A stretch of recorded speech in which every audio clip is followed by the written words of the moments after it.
बिस्मिल्लाहिर्रहमानिर्रहीम। तो प्यारे दोस्तों, उम्मीद है कि आप सब अल्लाह के फजल करम से सही सलामत होंगे। तो चलते हैं आगे।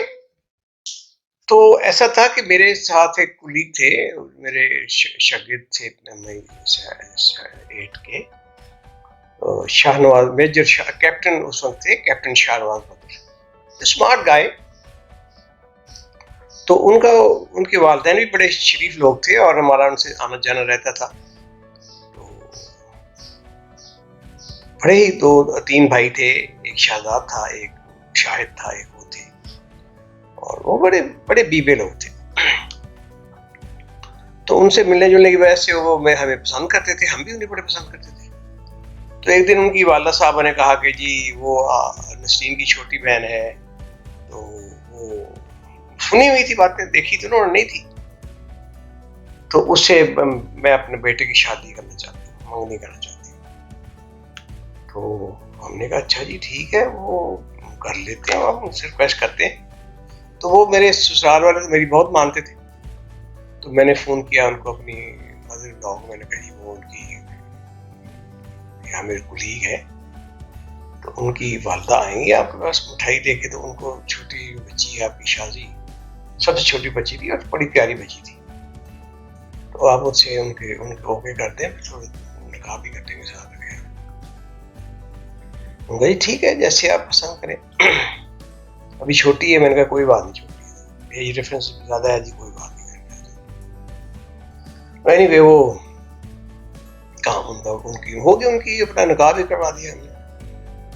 तो इसी तरह एक दिन वो जैसे जब हमारे जहाज ग्राउंड हो गए वहीं से MH, तो मुझे उन्होंने प्यूमा पे भेज दिया, प्यूमा हेलीकॉप्टर पे, और शाहनवाज को भेज दिया उधर लामा पे।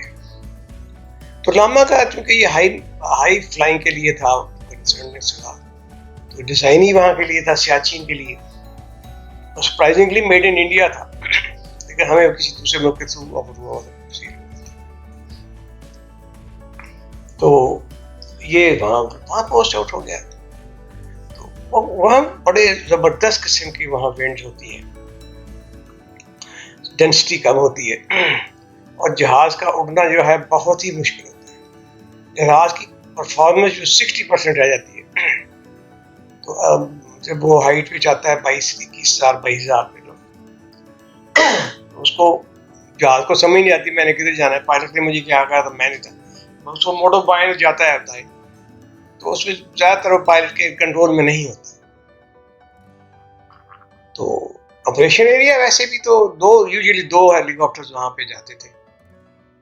तो ये शाहनवाज गए वहां पे, साथ इनके था, वो नकवी था, थोड़े से घंटे थे इनके, तो ये को पायलट था उनके साथ। तो वहाँ कहीं लैंडिंग के दौरान जनाब वो हेलीकॉप्टर विंड थोड़ी चेंज हुई, हेलीकॉप्टर स्विंग नहीं किया, और उसने सिंक किया, और सिंक करके क्रैश हो गया। तो ये सब नकवी जो था, दूसरा पायलट कैप्टन जो था, वो तो बच गया। तो लास्ट मिनट उसने टिल्ट किया जहाज को लेफ्ट पे शाहनवाज थे। तो सारा स्ट्रेस जो था वो उस क्रैश का शाहनवाज पे आ गया। तो उनका जो साइकिलिक था वो उनके पेट में लगा, तो रिजल्टिंग की उसका पेट बाहर से तो कुछ नहीं हुआ, लेकिन अंदर से उसका इंटरनल डैमेज हो गया, और वो इंटरनल ब्लीडिंग शुरू हो गई। फिर दूसरा जहां ने लैंड किया वहां पे, साथ ही उन्होंने फटाफट उनको उठाया, उठा के उनको स्कर्दू ले आए।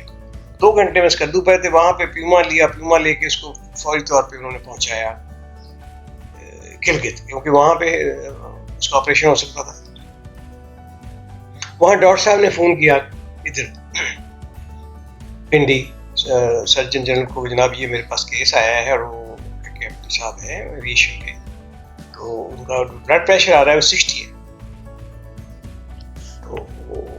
तो कहा जी don't touch him, don't, he is a dead man. मैंने वैसे ही आपके डोजियर में लिखा जाएगा, इसने एक बंदा मार दिया अगर आपने बोला तो उसको डोंट एनीथिंग।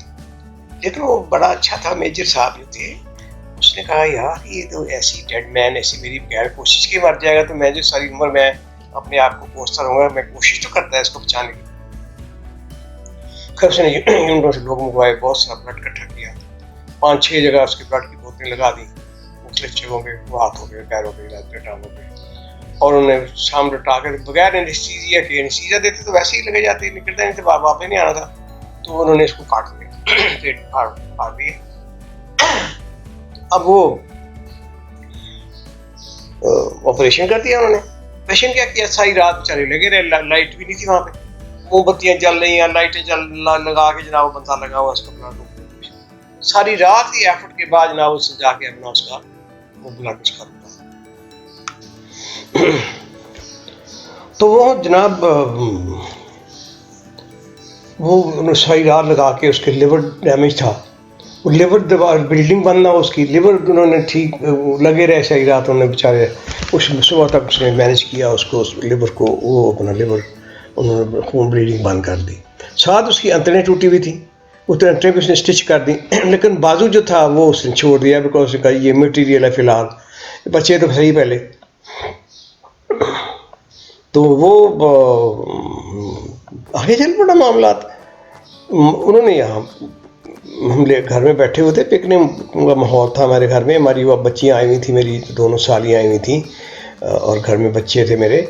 तो वो मैसेज आया ब्रिगेडियर रज़ाक का, बेस कमांडर का, कि नफ्ती यार वो अपना शाहनवाज का वो एक्सीडेंट हो गया है, क्रैश हो गया उसका। तो मैं कहा सर बच गया? कहता हाँ बच गया है। मैं कहा सच ऐसे ही नहीं कहना, बच गया, सचमुच बच गया? हाँ जी सचमुच बच गया है, और उसकी वो उन्होंने शुरू कर दी है, तो ऑपरेशन थिएटर में है वो गिलगित में। तो आप ऐसा करोगे, वो बेहतर है कि उसकी माँ को ले जाओ वहाँ पे, सुबह सुबह आप वहाँ प्यूमा ले लो, मैंने उनको बता दिया प्यूमा तैयार हो जाएगा सुबह फर्स्ट लाइट पे, तो आप उनको लेके वहाँ चले जाओ, ताकि वो उसको दुआ करेंगी तो अल्लाह करेगा तो जल्दी रिपेयर हो जाएगा, वो बंदा रिकवर होकर। तो खैर हमने उनकी वालदा को चले गए, उसी वक्त चले गए, उनको हमने बताया जी बच्चे का हादसा हो गया, उसने यार रोना पिटना शुरू कर दिया, लेकिन हम उसके साथ ही वहीं रहे रात को। तो हमने कहा जी बस ठीक है, सुबह चलेंगे, वहाँ पे एक्सीडेंट उसका हो गया, थोड़ा सा जख्मी हुआ है हल्का सा, लेकिन आप चलें तो हम वहाँ पे चलते हैं इकट्ठे, आप भी देखें हम भी उसके साथ वहीं चलते हैं। फिर हम वहाँ गए तो वो बेहोश था, ये अभी तक वो अपना वो दोबारा ऑपरेशन के बाद होश में नहीं आया था। तो वालदा साहब इनकी बैठी आके तुरंत आके उसका अपना हाथ रखा उनके सर पे, और मेरे ख्याल 10 मिनट ही उन्होंने पढ़ा कुछ, अल्लाह से दुआ की, तो वो जनाब उन्होंने आंखें खोल ली। उनका शाहनवाज तुम ठीक हो? उन्होंने कहा हाँ भी मैं ठीक हूँ, आप ठीक हैं? तो वो अपना नॉर्मल हो गया काम। तो वो 2 घंटे हम वहाँ हॉस्पिटल में रहे। खैर सुबह को 10 बजे 11 बजे हमने वहाँ से टेक ऑफ किया उनको लेके साथ, तो CMH पिंडी में रहे, तो यहाँ पे उन्होंने दाखिल कर लिया उसको। तो वो वहीं पे रहे को 2-3 महीने वो हॉस्पिटल में रहे। खैर वो शादी भी हमारे पास आई हुई थी, हम लोग सब रोज़ाना शाम को जाते थे उनको देखने के लिए, 2-3 घंटे उनके साथ रहते थे, दिल लगा रहा था उनका। तो बहरहाल वो रिकवर हो गया, लेकिन उसका बाजू अभी तक वहीं तक बहुत से 2 जगह से टूटा हुआ था। तो जब ये बेहतर हुआ तो उन्होंने कहा चलो जी इनका ऑपरेशन करते हैं बाजू का। तो बाजू का ऑपरेशन बड़ा ही पेनफुल था, he was shouting at the fire. उनका ये मर गया होता तो बेहतर था, वैसे ही बेचारे से लगे हुए थे, जख्मी बहुत ज़्यादा थे। ब्लड की ज़रूरत थी, 1 बोतल मैंने दी, 1 मेरी बेगम ने दी। तो हमारा तो अपना भाई बच्चा था हमारा, मैं तो बहुत ही प्यारा अजीज़ था। तो एनीवे वो थोड़े दिन में वो अल्लाह ने अच्छा किया, तो 2-3 हफ्ते और रहा वहाँ पे और वो रिकवर कर दिया। लेकिन अब उसका जो इरादा था ना फ्लाइंग का, वो टूट गया। तो उसने फौज पे एप्लीकेशन दे दी कि मैं डिसेबल हो गया ना मुझे, तो हालांकि कोई डिसेबल तो नहीं हुए थे, लेकिन उन्होंने जी एप्लीकेशन दे दी कि मुझे फ़ौज से छोड़ दिया जाए। तो फ़ौज ने जनाब उनकी एप्लीकेशन मंजूर कर ली, उनको रिटायरमेंट दे दी मेडिकल बेनिफिट्स के साथ। तो वो फिर उनकी शादी की तारीख मुकर कर ली हम लोगों ने। तो जिस दिन उसकी शादी थी उस दिन उसको लेटर आ गया नवाज शरीफ से कि जी आप हमारे इधर आ जाएँ, पंजाब गवर्नमेंट में उनके स्टाफ ऑफिसर लग गए। तो बड़ी गुड न्यूज़, और अच्छी शादी के पहले ही दिन उसको अच्छी खबर अल्लाह ने दे दी। तो वहाँ जाके वो अपना शादी के फ़ौरन बाद ही वहाँ ज्वाइन कर लिया उन्होंने। तो वहाँ भी बड़ा अच्छा कैरियर रहा उनका, 2-3 साल वहीं पे रहे। उसके बाद वो अपना डिप्टी कमिश्नर बन गए, इधर सरगोदा आ गए।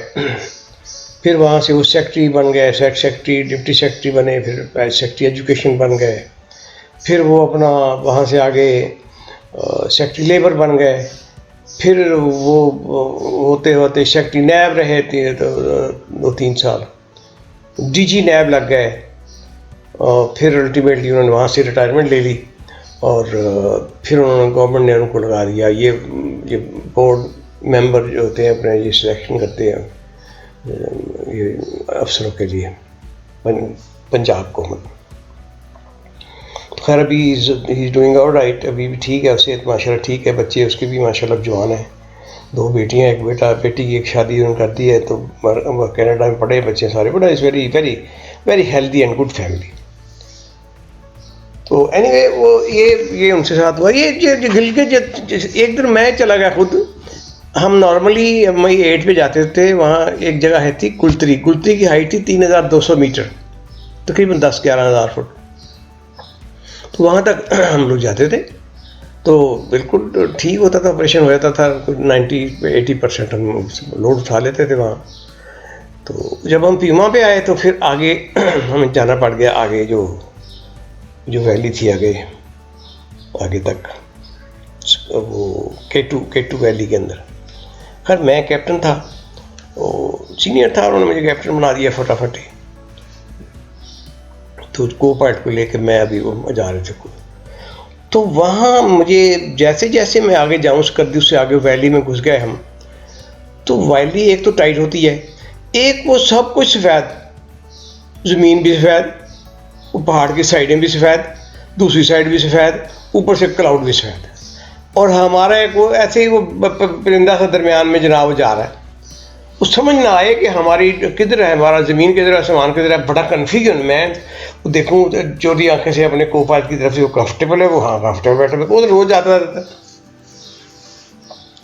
खैर जाते जाते, और इसमें एक और बड़ी तशवीशनाक जो बात होती थी कि आप टर्न मारते हैं ना, तो वाइट आउट तो पहले ही हुआ है तकरीबन, टर्न मारा बड़ा टाइट किस्म, टर्न मार के वैली में टाइट जाए तो आगे अगर ब्लॉक हो वैली तो आप तो गए, आप तो सीधे पहाड़ में लगेंगे और एक पटाखा से बढ़ेगा, और दोबारा वो MI8 वाले क्रैश की तरह एक वो स्पॉट बन जाएगा थोड़ा ब्लैक रंग का, वहाँ का क्या मिलेगा, कुछ भी नहीं। तो वहाँ से वो अल्लाह ही था कि जो वो जब जाते वैली क्लियर मिलती जाती थी, थोड़ा हम आगे मुड़ते रहे, दाएँ मुड़े बाएँ मुड़े, तो वो आहिस्ता आहिस्ता वो घंटा 1.5 घंटे में हम वहाँ पे पहुँच जाते थे K2 वैली के अंदर। अब जब K2 वैली के अंदर हम पहुँचे तो वह जब मैंने 90 डिग्री टर्न मारा, उसके 180 डिग्री, क्योंकि वो गोल जगह थी, कप बड़ा सारा कप था, उसे 5-6 उसके पीछे मुड़ा तो 5-6 आउटलेट थे, 5-6 पहाड़ों के दरमियान में वैलियाँ थी।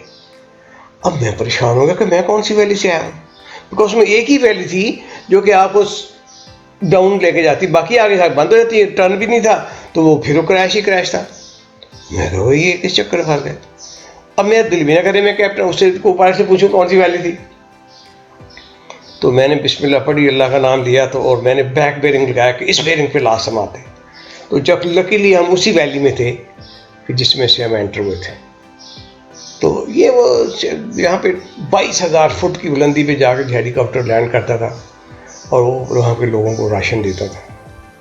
बड़े हौसला था उन लोगों का जो वहाँ रहते थे। फ्रॉस्ट बाइट हो जाती थी, बेचारे डेथ हो जाती थी, 6-6 महीने बर्फ़ में दबे रहते थे, कई तो दब ही जाते थे फॉर हमेशा के लिए।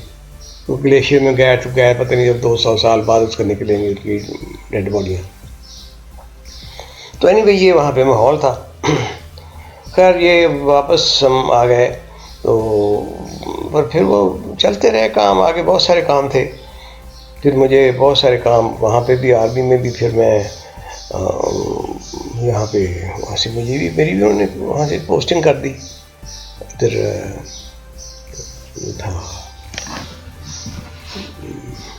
कौन सी जगह है, जेलम के पास, तो वहाँ चले गए हम। तो मंगला बेस पे चले गए। तो इसमें इस दौरान में एक और इंसिडेंट छोटा सा हुआ कि वो मेजर अनवार थे हमारे, माशाल्लाह अल्लाह उनको जन्नत नसीब करे। तो वो फ्लाई कर रहे थे अपने स्टूडेंट को सर्किट में, तो उन्होंने स्टूडेंट को डांट दिया, तो ये क्या कर रहे तुम, ये तो डेंजरस, गेट यू बेवकूफ, get out of my aircraft. उससे जनाब आओ देखा रहा था, उसने हाथ मारा और जनाब कैनोपी को खींचा, कैनोपी कड़क उड़ गई। अब उसने अपनी बेल्ट खोली और जनाब उसने छलांग का पोस्चर बनाया। वो जनाब पीछे से नवाब साहब ने उसको जप्फा मारा उसकी टांगों को, रुक जा प्लीज, माफी दे, सॉरी, आज बैठ जाओ, कुछ नहीं कहते, बैठ जाओ। बड़ी मुश्किल से उन्हें बच्चा कंट्रोल किया। तो वापस आ गए। खैर बड़ा शॉर्ट टेम्पर लड़का था, तो उसको इसी बात पे उसकी छुट्टी हो गई कि जाओ यार, तुम इस काबिल नहीं हो कि तुम थोड़ा प्रेशर में काम कर सको। तो इस माहौल में जनाब हमारी वो वहाँ से पोस्टिंग हो गई, तो हम चल पड़े डिबनू करते हुए मंगला पहुँच गए और वहाँ पे मैं टूरिस्ट ही था। तो फिर वहाँ पे बहुत कुछ हुआ, फिर मैं आपको बताता हूँ। वहाँ पे ज़िंदगी ने एक बहुत शार्प टर्न दिया मुझे। तो फिर इंशाल्लाह बात करते हैं। तो अभी के लिए इजाज़त दें, काफ़ी टाइम हो गया। अल्लाह आपको खुश रखे। खुदा हाफिज़। अस्सलाम वालेकुम।